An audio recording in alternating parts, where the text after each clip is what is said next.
Now back with you live at the Pinehurst Resort, where the ACC Football Kickoff is currently taking place on this abbreviated version of the Sports Blast. Remember, we've got Braves baseball coming up right after we're done here in about 12 minutes. Braves and Dodgers tonight from Turner Field. Anyway, don't forget to slide over to Hendrick Fiat of Fayetteville at 539 North McPherson Church Road. I'm seeing all the bright colors around Pinehurst. I've seen several Hendrick Fiat R-bars.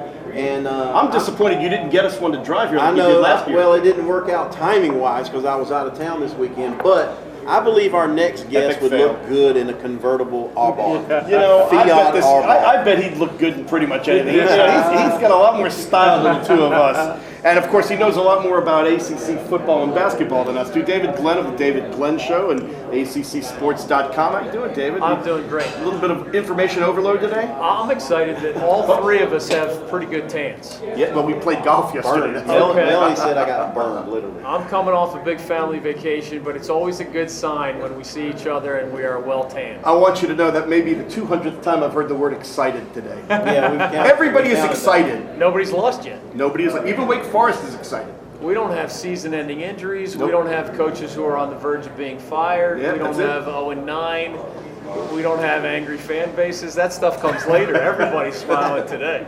So you mentioned coaches, on the hot seat there, under fire. Who tomorrow when we have the coaches here, whose seat is going to be, the hottest? Sizzling. Let's see. I think it has to be Mike London at UVA. The other guys who come to mind are Al Golden at Miami, Scott Schaefer even at Syracuse in year 3 in his case. But this is year 6 at UVA for Mike London. Yep. Mike London has one winning record to show for his first 5 years. He's the Brian Gregory of ACC football. Wow, that's a good analogy. Look at you, you're complimenting my knowledge of the ACC. It's right back at you, brother. But Mike London is 11-29 in conference play through 5 seasons. Now, you can have a very forward-looking view of athletics placed in an academic environment at a great public university like UVA.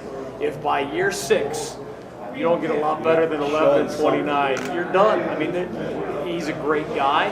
He's a very good recruiter. It's just the way this business works. And he either shows a lot of improvement while breaking in a new quarterback and a lot of other key players, or he's the guy that will be shown the door. We were talking about this as a group the other day, and if it was this year where Mike London was not brought back, would it be even thought of that Tom O'Brien would become the head coach of the Virginia Cavaliers? It wouldn't have happened. It wouldn't, because the fan base would have gone bananas. And not only that, I think he took that job with the express purpose of getting a couple of quick $1 million for being an assistant coach for 2 years and then retiring to the beach. Very well put. Yes. Yeah, I think he's ready for the beach whenever that comes. He has a beautiful place on the coast of Carolinas.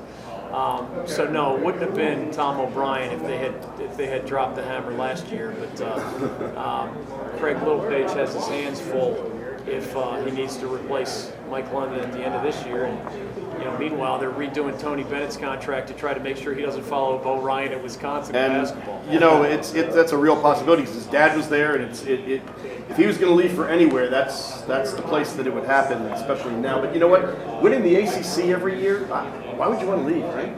Right. I mean, but it's tricky. Personal ties are often the tiebreakers. Mm-hmm. And UVA is a very good job, and Tony Bennett's made it an even better job.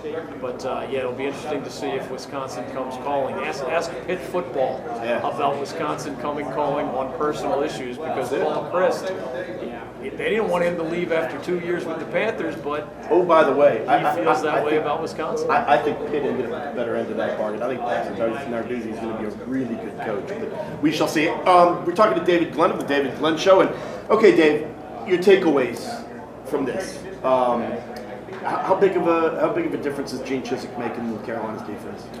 I think significant, but he's not a miracle worker. He has a new system, so he has to teach entirely different concepts, even, the 4-3 versus the 4-2-5. So I would expect significant improvement, but it's not like Carolina's going to be in the top half of the ACC defensively this year. That would be shocking. The good news for UNC is they might only have to be mediocre on defense to be good, because they should be good in the other 2 phases of the game. So I think Carolina has a shot to be good. I'm not sure anybody in our state has a shot to be great. And I think most of these conversations are going to continue to surround Florida State, and Clemson, and Georgia Tech, and Virginia Tech, rather than one of the teams in our backyard. Well, that's the next question is going to the Atlantic Division, and NC State wins 8 games last year. But the 4 non-conference games were gimmies, and the 3 conference games that they won, were teams that are at their level or below. Is State ready to do more than be just, an 8-win team that really is not that good? Or are they ready to take that next step? Because, in that division, to be able to do that, you know what it takes. It means beating Clemson, beating Florida State, beating Louisville. They have a chance. I mean, if you ask me to pick from among Carolina, Duke, Wake, and State, I would take the Wolfpack as having the best chance. Now, do I think they're better than Florida State or Clemson or even Louisville? No. But do they have a chance because of Jacoby Brissett as their quarterback? Because of another guy who's here, Mike Rose, and some promising players on defense? They have a chance. And this is a year that if you're good, if you're going to have a chance, this is the year you want to do it, because both Clemson and Florida State, whereas still the class of that Atlantic Division and maybe the league. I like Georgia Tech myself, by the way. But they both have warts. They both have blemishes in that Clemson's got to totally rebuild that defense, and we don't know what Deshaun Watson's knee's going to be like. And then Florida State, Everett Golson had a good career at Notre Dame, but how does he mesh with that system, and how quickly does he fit in? And then we don't know what's going to happen with Dalvin Cook, and they've got issues too. And the Tigers come to Raleigh. And the fascinating part to me is when you lose as much as what you just talked about there, Clemson's defense in particular, when you lose, it wasn't just Jameis Winston saying goodbye. It was the tight end Nick O'Leary. Mm-hmm. It was the game-breaking wide receiver Rashad Green. It was, I think, 4/5 of the starting offensive line. Right. I mean, if you are truly the superpower assembly line, say goodbye to the next generation of NFLers while watching the latest generation of prep All-Americans mature and grow up into your next NFL guy. If that's really what you are, well then Clemson's defense doesn't fall too far, then Florida State's offense doesn't fall too far. But those are legitimate questions. And in the sport of football, there is no magic wand that just makes people grow up quickly. So Louisville has quarterback questions, Clemson has defense questions, FSU has offense questions.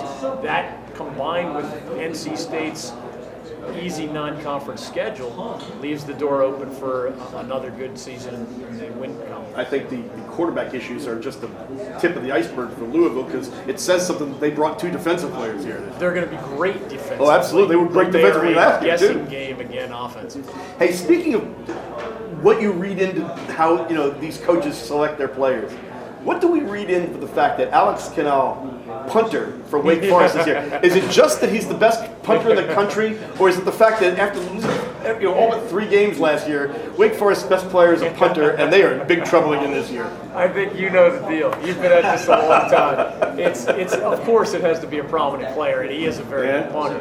I think you look for good stories, and I think you look for people who are comfortable with the media. Mm-hmm. We've all been down the road where some elite players on their way to the NBA or the NFL have a hard time putting 3 words together. Well, you remember the year that Dean Smith brought Kevin Salvadori and Pat Sullivan on, on a team that had Montross and Phelps and Reese and Rasheed Wallace and Jerry Stackhouse, right? Coach Smith was pretty extreme in that regard. Remember he didn't want to let Michael Jordan be on the cover with Worthy and Perkins.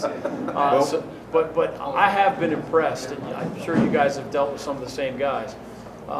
Roberto Aguayo, the kicker from Florida State, Eric McLean from Fayetteville. Yeah, we had him on earlier. Mills from Clemson. These are impressive young men who are also outstanding football players. I mean, anybody who thinks that the college model is entirely broken and nobody gets a legitimate education and all these guys are, can barely walk and chew gum at the same time. He sounds like John Swofford. It's just not the truth. Now there is an ugly underbelly to this industry that we cover. There's in this no conference doubt about it, going on right now, including in this conference. However, I just like when the rest of the picture is also painted. Let's not pretend that there aren't warts.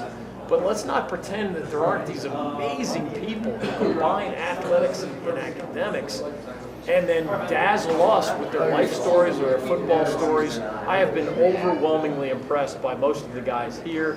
But yes, they're picked in part for their ability to dazzle us along the way. Yeah, and talk to us coherently. So you're listening to the voice of David Glenn, whose show can be heard throughout this state on the David Glenn Show. Really quick, David, because we're coming up on the end of the show here in Braves baseball, but if you listen to the national media, this conference is portrayed as kind of the still, even after Florida State wins the national championship 2 years ago, the redheaded stepchild of college football. Where does this conference fit into the great scheme of things in the Autonomy 5 era? Long story short, I don't blame anybody who holds the SEC as the king of the hill. And they are. Because they deserve it. Yeah. It's not just Alabama. It's, Florida won the national title, LSU won the national title, Auburn, Tennessee, if you go back to the beginning of the BCS era, which was only 1998. Yep. That's 5 teams from the same conference that won national titles in, 17 years. What bothers me is the rest of it. Well, Big Ten football has been Ohio State winning the title. That's it. And some other nice teams, right? The Pac-12 was Southern Cal, and they had to vacate that title, right? So how does the ACC fall short of that? Even the Big 12 is what? Oklahoma once, Texas once, in this same BCS/CFP period. So, by that definition, the ACC is trying to catch up to the SEC just like the other 3 power conferences are. So I think that's where the truth lies, and you can both praise the SEC without kicking the ACC in the shins along the way. Well, Dan, we appreciate you coming on and giving your insights, and wish we had more time, but Braves baseball calls. Thank you, guys. Thank you.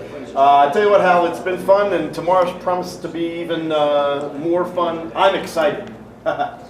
Oh, I know you are. Everybody's You're gonna get excited. Paul Johnson. Yeah, that's it. I'm excited because Braves baseball is coming up next, so I think we're pretty much done here. I don't have a clock, so I'm not sure where we're. We got about 30 seconds, I believe. So. All right, well, we want to thank Sean Stinson. We want to thank Gene Galin. We want to thank David Glenn. And wherever Don is, I hope he's having a good time. So, all right.